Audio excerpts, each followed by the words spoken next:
Moi drodzy, siemanko. Co tam u was słychać? Wszystko dobrze? To się cieszę, jeżeli dobrze.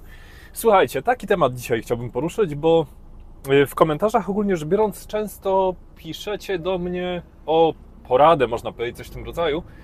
Czy na przykład młody kierowca od razu po zdaniu prawa jazdy, czy bezpośrednio tam po kwalifikacjach powinien zaczynać od ciężkiego transportu, czy sobie poradzi właśnie na silosach, czy tego typu rzeczach.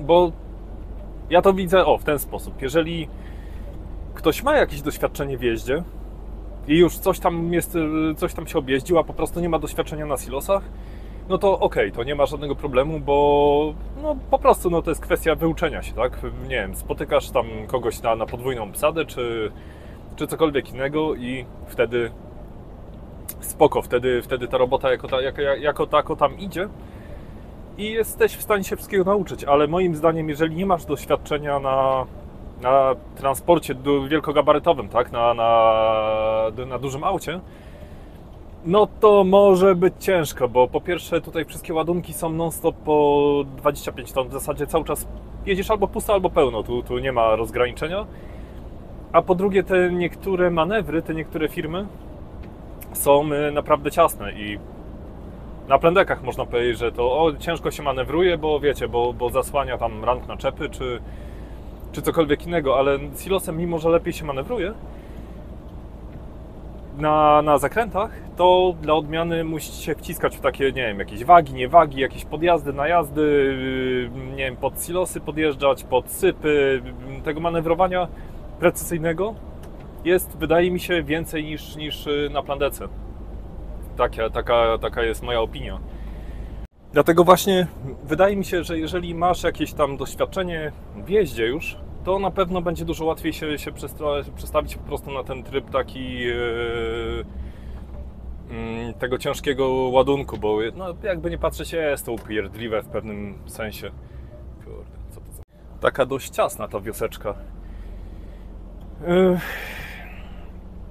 Dlatego wydaje mi się, że lepszą opcją jest najpierw właśnie się objeździć, wtedy właśnie już uderzać na te cięższe transporty, bo ktoś powie drugi, że na plandece czy tego typu rzeczach, no to też trzeba co nieco uważać, tak, wiedzieć jak to zamocować, żeby, nie wiem, żeby to się nie wysypało.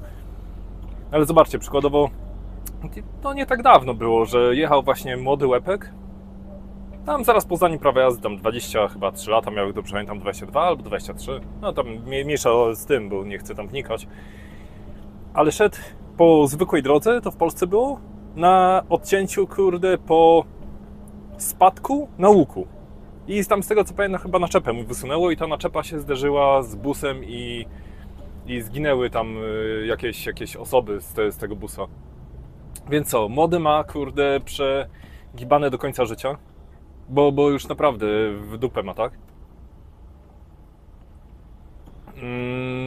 Osoby zginęły, wypadek się zrobił, kurde, no jest to zamiatane. Obstawiam, że gdyby miał trochę większe doświadczenie, to czegoś takiego by absolutnie nie było, nie wydarzyłoby się, bo nie wiem, każdy chociaż trochę doświadczony kierowca wie, no że nie idziesz, kurde, z górki po łuku na odcinie, wiadomo, no czasami się coś odpierdoli, no jakby nie patrzeć, no ja tam też święty nie jestem, no i się zdarza. Kurde, co to za droga jest? Dzięki, Andrzej. Tu jakieś zatoczki, człowieku.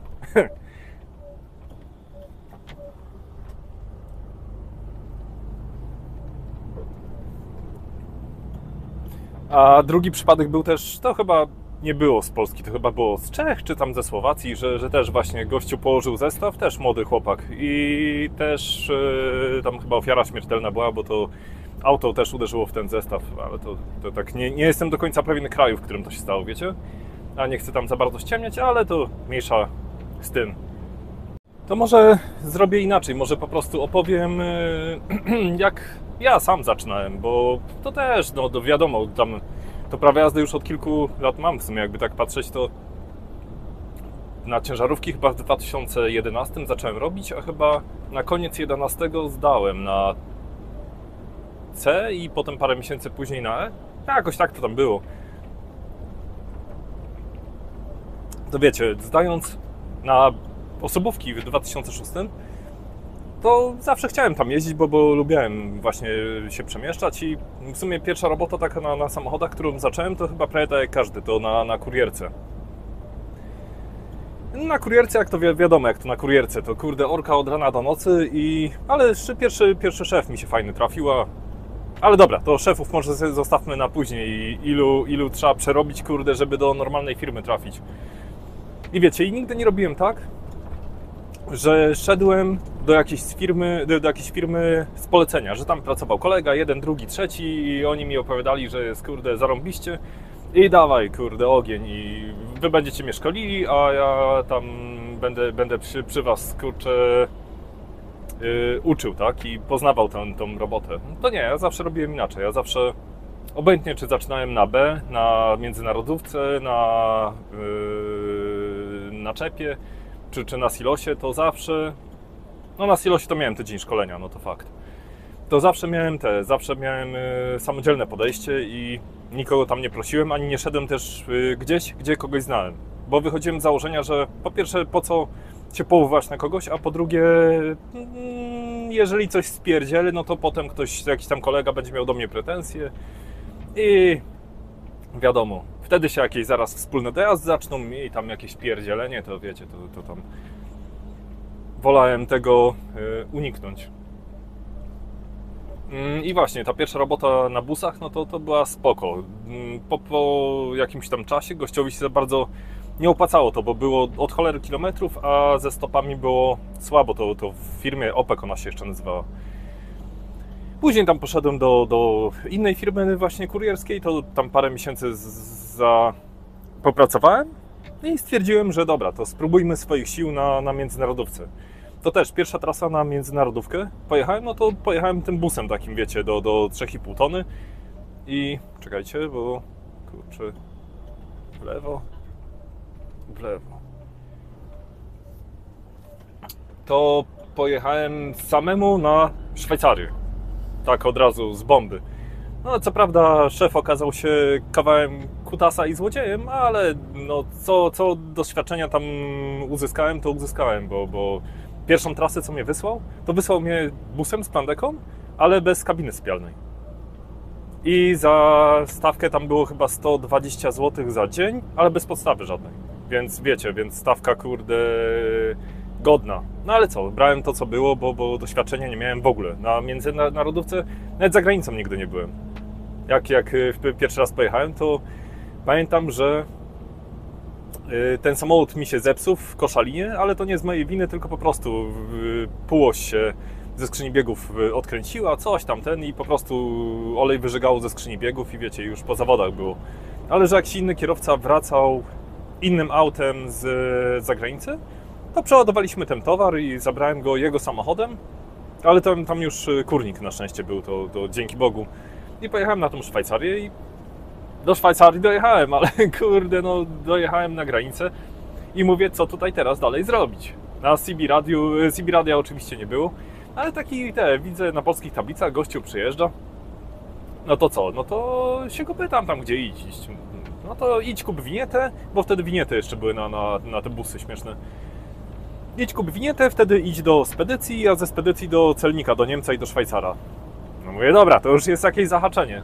To kurde tam od jednego do drugiego i poradziłem sobie, pojechałem, rozładowałem i wtedy to jako tako tam szło. I tak, później po jakimś czasie zmieniłem tą firmę, bo tam zaczął z jakąś działalnością wyjeżdżać, żeby działalność założyć, a oczywiście poszedłem i założyłem jak ostatni idiota. I wyszedłem na tym jak Zabłocki na mydle, to tak z reguły chyba jest, że jak zakładasz działalność w firmie transportowej, to kurwa i jesteś pracownikiem, to w dupę możesz się pocałować. No ale to na inny odcinek to jest temat. O szefach, złodziejach. Pracując w tej drugiej firmie, w międzyczasie zrobiłem właśnie to prawo jazdy najpierw na C, wtedy na E, wtedy przewóz rzeczy i zaczęła się moja przygoda właśnie z ciężarówkami powoli. To pierwszą firmę taka w porządku, taka firma z Gdańska, to solówką u nich jeździłem, takie tam gorzałe i browary woziłem po okolicach, taka no, typowo lokalna dostawa, logistyka taka lokalna. Tylko że wiecie, że oni jako firma to byli w porządku, ale do odmiany ta firma, dla której jeździli, no to wiecie, to orka od rana do nocy po 15 godzin i po nie wiem, 10-12 ton z krzyża dzień w dzień, więc trochę tam w dupę dostałem, ale fajnie się było objeździć właśnie taką mniejszą solówką, bo najpierw tam jakąś tam, kurczę, 8-tonówką jeździłem, później chyba 12 dostałem, później 3-osiówką jakąś tam. No to 3-osiówka, no to wiadomo, to już tam 24 ton DMC, no to już taka jazda tam była ciekawsza. To był MAN TGA. Do tego MANa potem przyczepę zacząłem dołączać i jakoś tak, wiecie, jakoś tak się człowiek objeździł. Trochę po Polsce, to na takim tam lokalnym transporcie, no to też musisz tam wjechać, nie wjechać, no różne bajki, rampy, nie rampy, jakieś dziwne miejsca, jakieś kurde piwnice, nie piwnice, no naprawdę od zarąbania tam różnych opcji było.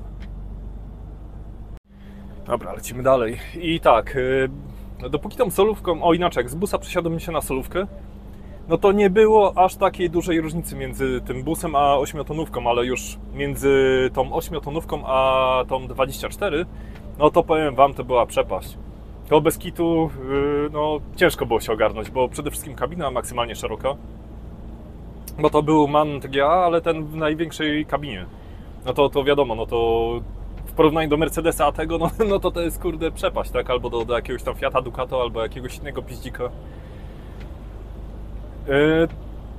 To nie raz na tych polskich drogach, tam gdzieś na jakichś wioskach, to się napociłem, żeby, nie wiem, jakieś drzewa, nie drzewa poogarynać, a wiecie, teoretycznie no to te drogi tam były takiej szerokości, no jak tutaj, tak, jak teraz jadę, no to normalnie sobie jadę bez żadnego problemu. A wtedy to nie, to wtedy tak nie było przyjemnie. Później jak doszła przyczepa, albo jak Magdunką, tam taką starym takim kurde rumplem, fuchy robiłem w niedzielę na przykład, jak to na tarczkach, że od poniedziałku do piątku jeździsz kurde normalnie na legalu, a w innej firmie sobie na przykład niedzielę robisz tam jakiś szybki kursik. No to wiadomo, jak to tam wygląda na tarczkach.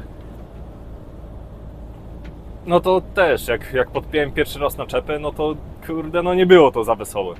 Po pierwsze, tam chyba banany wiozłem, to tam było 16 ton, 17, nie chcę skłamać, tak mniej więcej pi razy drzwi. No to nie była łatwa podróż. To pamiętam pierwszy raz pod samą rampę, żeby cofnąć, też nikt mi nie pokazywał, sam się uczyłem. Na każdym jednym zestawie to samemu się uczyłem jeździć. Nikt nigdy mi nie pokazywał właśnie jak to robić. To samo cofnięcie pod rampę, to mimo, że wiecie, mimo, że kursy jakieś tam kurde już trochę obieżony byłem na tych solówkach, nie solówkach, to człowieku, z naczepą za chuja nie mogłem cofnąć po tą rampę. To chyba na 15 razy.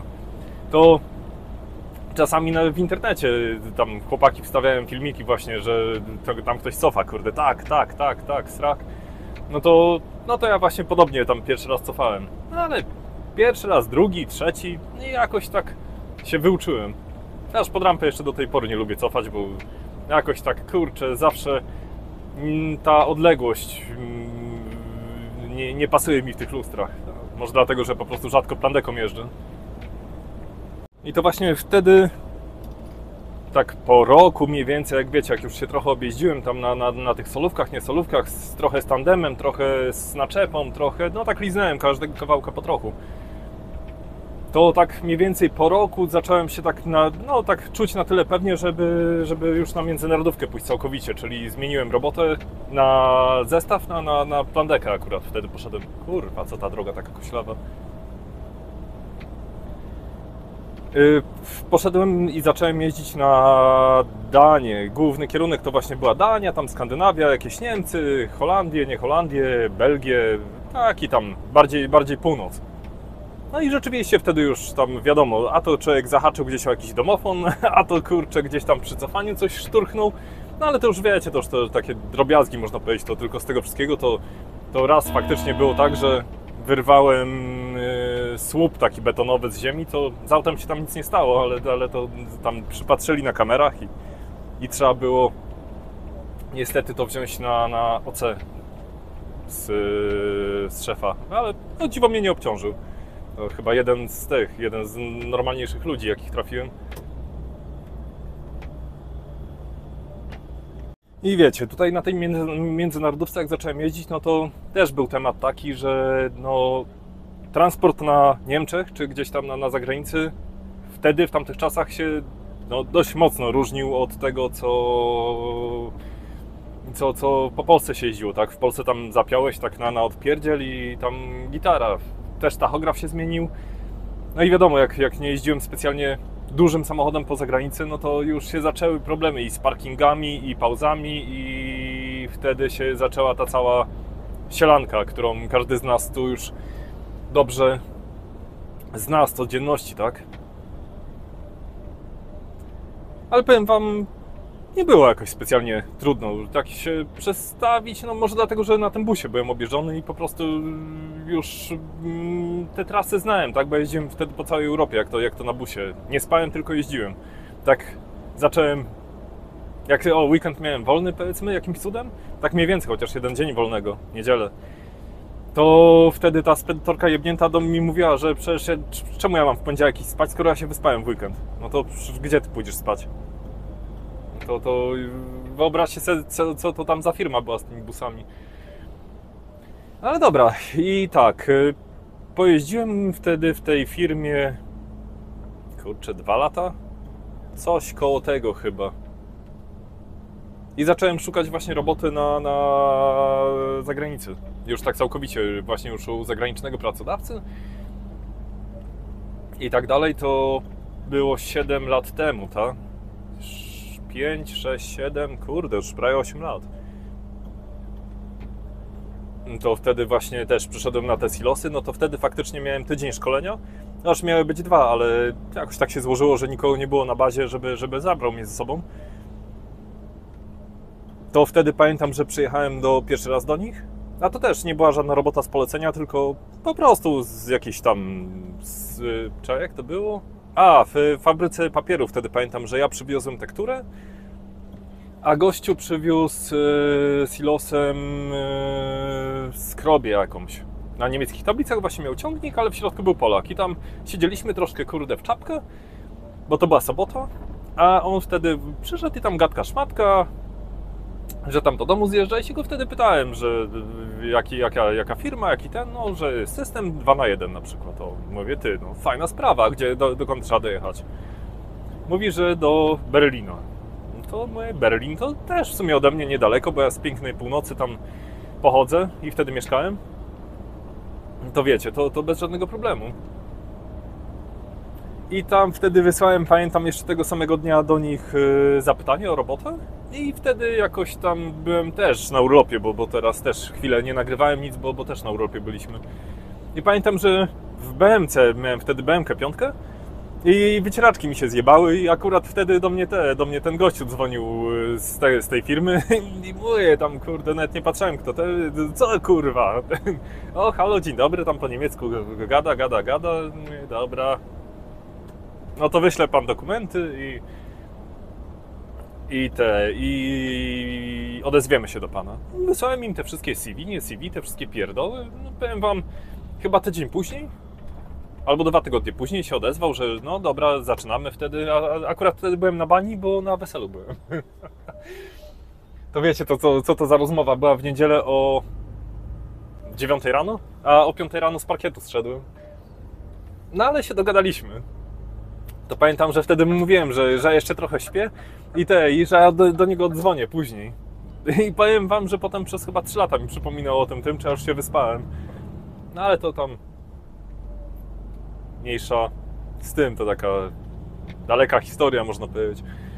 No i w każdym razie przyjechałem wtedy do tej firmy na parking, tam wsiedliśmy do busa, pojechaliśmy do tej zasadniczej bazy i podpisanie umowy, no i wtedy się okazało, że nie ma mnie kto zabrać, że jakoś tam sobie źle wyliczyli, że wszyscy już pojechali, kurde, precz, a że nikogo nie będzie.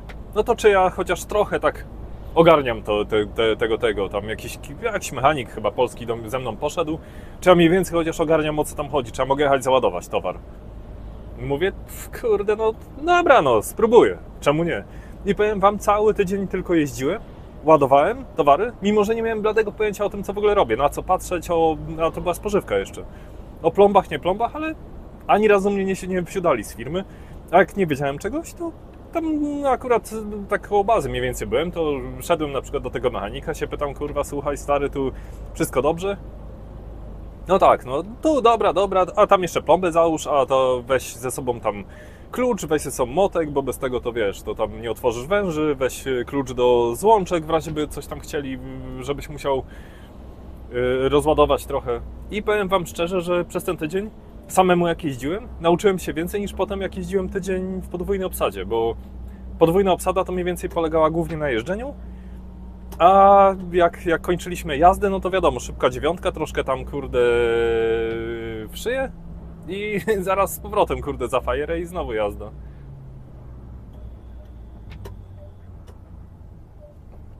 Ciekawy samochód. Jakaś 50 to chyba była, tak. Jak pudełko po butach. To summa summarum wtedy z tym chłopakiem zrobiłem chyba 2 rozładunki. 2 albo 3 przez cały tydzień. To co ja mogłem się nauczyć? No i tam szybko, no to ten kolega twój da radę? No chyba da. Ujeździć umie. No to poszedł. No to powiem wam, pierwszy rozładunek od razu przywiozłem na myjnie 200 kg skrobi. Bo rozładować, owszem, rozładowałem, ale nie chciała lecieć za bardzo. To potem przez te prawie 5 lat, jak u nich pracowałem, to tak mniej więcej zajęło mi rok czasu, żeby tak w miarę ogarnąć temat, żeby faktycznie nauczyć się jeździć. Tak, znaczy jeździć, obsługiwać beczkę, bo no wiadomo, no tam jeżeli czegoś nie wiedziałem, no to mi chłopaki tam podpowiedzieli coś, ale ogólnie rzecz biorąc, no to większość samemu doszedłem do tego. Bo nie wiem, nie jestem taki, że tam wyzwaniam, kurde, pytam się, jeżeli coś jest w miarę na logikę, no to sobie z tym radzę, bo no po prostu no tak mam. Tak. Nie mam spiny takiej, o, może tak to nazwijmy. Że się tam czegoś boję się spróbować, boję dotknąć, tylko muszę dzwonić. No, ja tam biorę w ręce, pomyślę, pokombinuję, najwyżej spierdolę, najwyżej będę płacił, tak? No i powiem wam, że po tych 5 latach, teraz jak zaczynałem w tej firmie, no to już bez problemu było, to tylko takie zapoznanie się z telematyką i w sumie głównie z telematyką i obsługą tych papierów, co oni tu mają, bo produkty, no to wiadomo, to trzeba się samemu nauczyć, ogarnąć i to codziennie w zasadzie co innego się wozi.